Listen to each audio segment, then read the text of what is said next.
Hey, I'm Emily. I'm Weston. And we're the Ghoul Fools. Here we are at the best pirate-inspired home in Orem, Utah. Will you join us for the fear that awaits us at Pirate Cove?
I'm Chris Clements, and I'm actually the one that kind of started all this mayhem.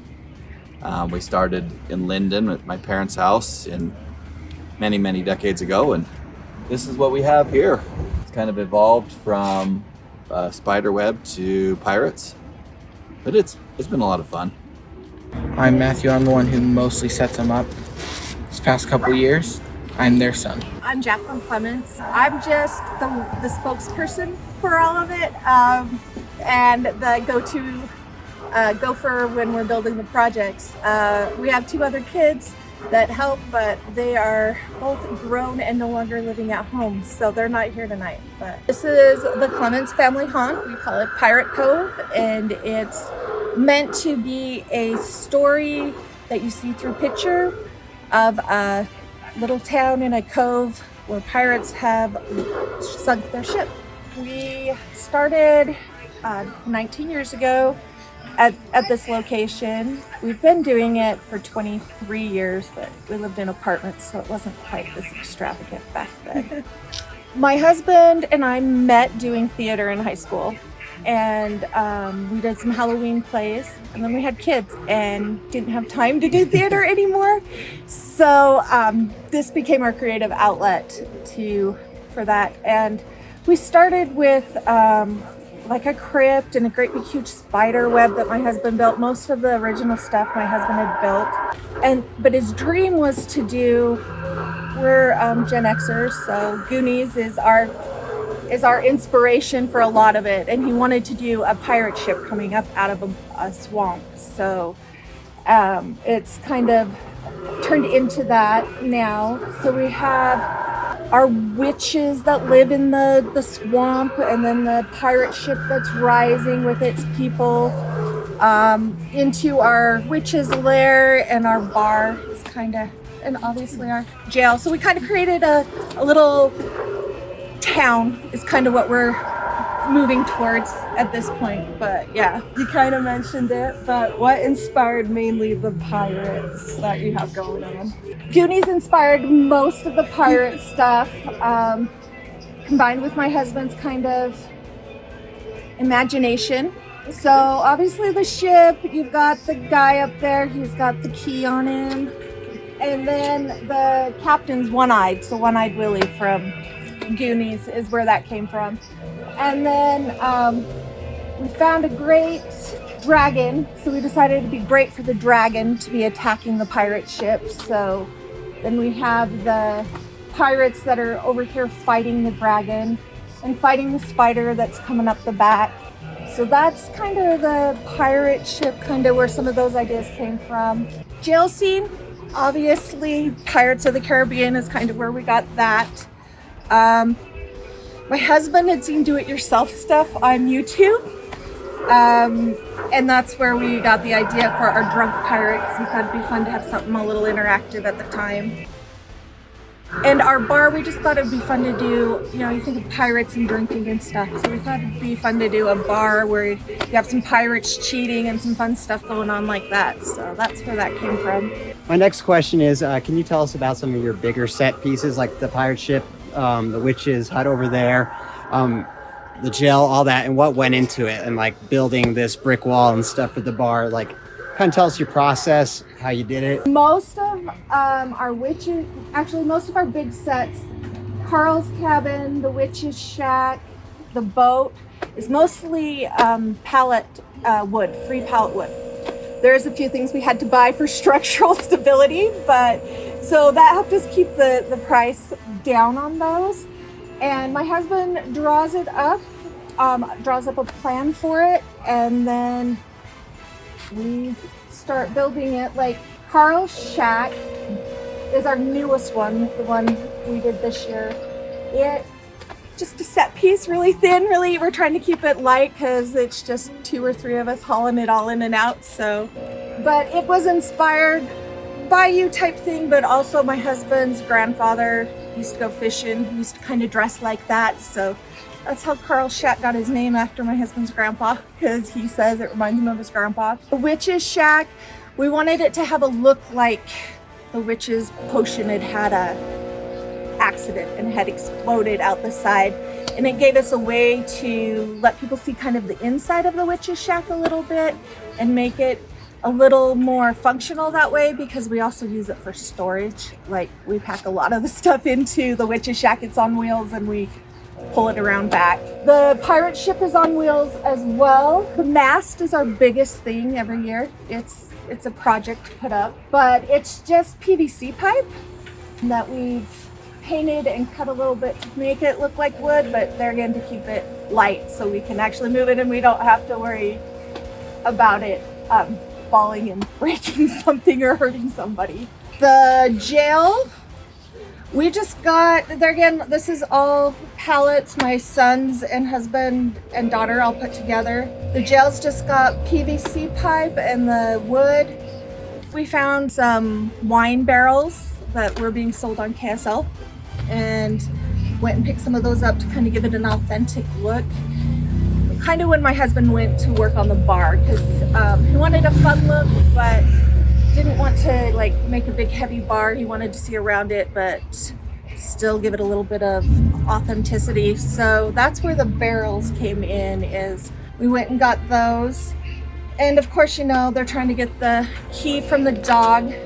So it's just props we picked up at Spirit, and the clothes, the hair, all of that is like thrift store and Halloween costume clearance stuff. And pretty much it's gone one project a year. Like, we might get 2 done, but the second one doesn't get all the finishing touches till the next year. Just because it's a long time. It takes a good couple of weeks to build a lot of this stuff. We had to rebuild this piece this year, so it's looking a little bit different. A lot of people ask about the look to the wood, and the witch's shack has a lot of it. My husband actually burns the wood with a weed burner to give it that little bit older, faded look to it. So that's a lot of fun with that. The bar, we just added the 3rd wall this year, and my husband, we got the brick stuff just at Home Depot, but we wanted it to have a thicker look, more dimensional, and not where it's got, there again, a big hole in it so you can see inside, see what's going on. So we just got some of the 2-inch foam, insulation foam, and carved it to match the cutout of the wood, and then just painted it so that it would blend in. So that's what gives it a little bit thicker look to it. And then we just got a background screen from Amazon to put up behind it to kind of keep the light from inside from coming out and ruining the effect, but also to, there again, give it a little more gloomy look, a little more spooky look. We did the witches there. We did this front piece on our house. We don't normally have a covered porch. We add that every year, and that was because my husband wanted to do a magic mirror. And so in order to have it dark enough and protect the electronics, he created the covered porch for in there. And he had a program at first where he still has it, we just don't use it as much anymore, where he could actually control the face on the magic mirror and like talk and make it look like it was saying whatever he was saying, which was a lot of fun. But Halloween night gets a little crazy and it's a little hard to do that. So we just have now the fortune teller playing for most of the time. What is your favorite store that you do buy props from? Is it Home Depot, Spirit? And if so, how many props do you buy from stores? In the beginning, we went to Spirit quite a bit. Any of them that we didn't make ourselves. A lot of the skeletons we got from all over, from Smith's to Spirit to Home Depot and Lowe's. But probably our bigger ones, mostly Home Depot, is where we get them from. They seem to have, over the last few years, had the best selection when it comes to some of the funner characters that seem to fit with our theme, or that we can make fit with our theme. So we really love it there. We buy a lot on Amazon, honestly. We can usually find some of the more specific. My husband's really into detail in the different scenes, so some of that stuff we've had to, like, we try to find stuff over the year at like thrift stores and stuff like that. They're like, oh, that might work, or oh, we might be able to use that, not really knowing exactly where we're going to use it. But so it gives us a lot. Sometimes when you get down to it, it's hard to find what you're looking for and get it here before Halloween. So yeah, Home Depot is probably our favorite local store, though. Agreed. Going from that to this, can you tell us about your which one's your favorite prop or scene and why? Over the years, it's changed as we've done different ones. But right now, my favorite is the bar. We've got a lot of little details in the bar. Anybody who's bought from Home Depot or been there knows that our bartender is actually a deathologist. So we have a microscope and some stuff back in the back there. And our people playing poker over here. You have the two cheating and they have their guns on each other, kind of warning each other off like they always do in the movies. But actually, it's the mouse that's playing that's got the winning hand. And a lot of people miss that about their poker game that's going on. And it's easy to add a lot of the fun cups and bottles and that kind of stuff to this one. So this one's my favorite right now. The cannons, actually, we use a peekaboo. So what it does is there's a controller at the back of the ship. And when we push the trigger, the peekaboo will change. Right now we have an ambient sound of the ship creaking. So when you press the trigger, the peekaboo activates and it begins the sequence of the cannons. But additionally, if you watch in the background, we use sprites, and that will begin the video. So the video is now changed to a pirate ship. As far as the mechanics, the cannons are ran by air solenoid. We have a big air tank in the back that supplies those. And then we have a fog system that runs throughout the bottom of the ship that just kind of keeps charged. You can see it leak out over time. And then when the cannons are activated, that pneumatic cylinder or electronic solenoid lets the air come in and pushes it out. I think that's probably one of people's favorites attractions is the cannons. If we had more space, we'd actually build another ship and have them fire at each other, but space is kind of a premium. The water is produced by low-lying fog and line lasers. When we first did this, it was really hard to find the line lasers. Now they actually sell them for Halloween purposes. The problem with the line lasers is that they have to be facing whoever's watching, looking at it, which makes it a little bit of a danger for vision. So what we've done is we actually added this grass skirting that keeps the laser from coming out where it would interfere with kids. Can you tell us a little bit about your love for Halloween and how that began? But growing up, my husband and I both just grew up in houses that, you had the typical jack-o'-lanterns, and that was about all the Halloween decorations there was. We love theater, and my husband is very artistic and doesn't always have a chance. This is where he puts a lot of that out, and Halloween's just so fun because you can do so many fun stuff with that. We do a big light display at Christmas, but it's too cold and too hard to do a lot of the fun stuff because Halloween's just so magical, and there's so many different ways you can go. We tend to stay away from the gore, but try to keep it spooky but funny a little bit of comedy, so we're not scaring the little kids too much. There's always a few that go away crying, and I always feel bad. I had a daycare in my home for a long time, and the kids loved it, and that just made us want to do it more and add more. So between the kids, our own kids loving it, and my husband's need for an artistic outlet, that's where a lot of it came from. But it's just so fun, and we love imagination and creativity, and that's pretty much the biggest reason why we love Halloween and we decorate so big for it. My next question is anything special you do for Halloween night, and also about how many trick-or-treaters do you get coming by? Halloween night, I usually dress up. I have a witch's costume to kind of go with our theme. We have COVID, we made a chute that comes out of the mouth underneath the mirror in there. We've tried it a couple of times since then. It has problems, so we've kind of given up on that one for Halloween. We usually get over 200 trick-or-treaters, which for around here is quite a few. We get a lot of people come and look, though, on Halloween night. A lot of adults, and where we're so close to the colleges, a lot of young adults come and check it out. As far as the rest of Halloween night, mostly we just like to be out there, my husband likes to be out mingling and talking to people, answering questions. We did start doing a scavenger hunt because we had so many people coming and wanting to see some of the details. And he decided to add some Easter eggs, if that's what you want to call them, to some of the stuff from different movies. And then people like to try to look all over and see if they can spot the Easter eggs. But that usually goes out a couple of nights before Halloween, and we've only done that the last couple of years, but it's been a fun addition because a lot of people, like I said, they want to see all the details, and it's hard to take it all in. What's the best compliment or just feedback or comments that you've heard about your hunt?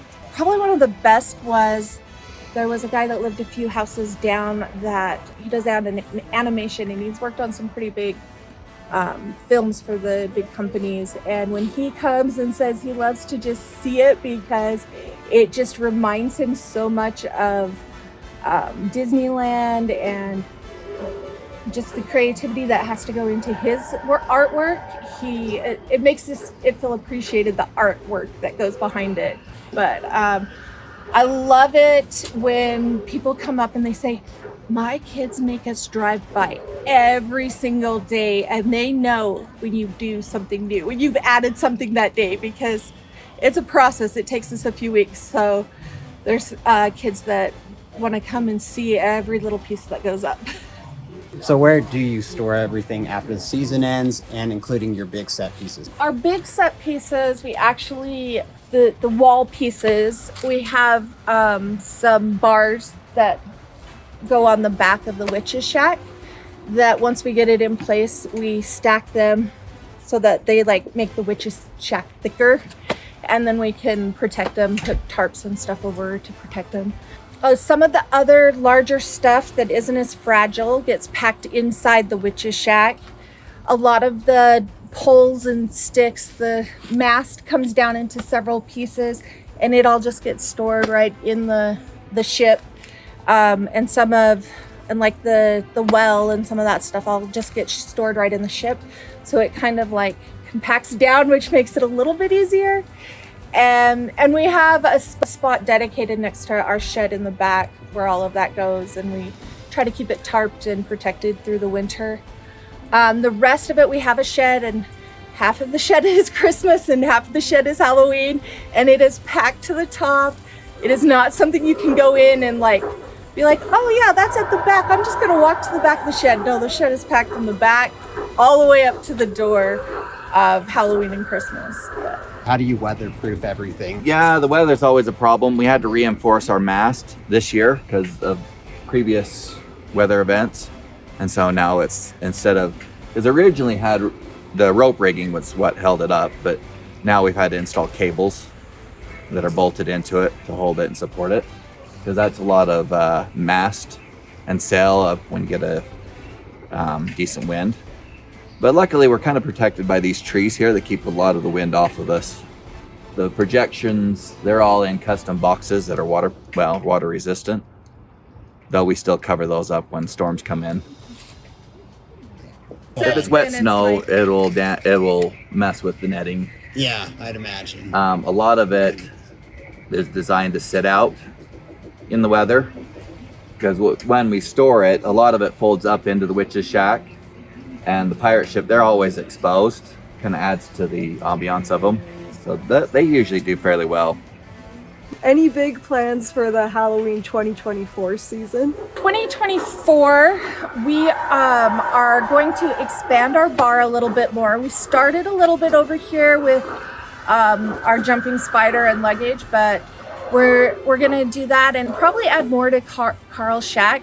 Some of it might depend on what Home Depot comes out with, because Carl's Shack we weren't planning on until we saw the fisherman, and then we're like, gotta have that, and we gotta build a piece for him. So that's probably, we've also talked about revamping the front porch and making it a little bit different.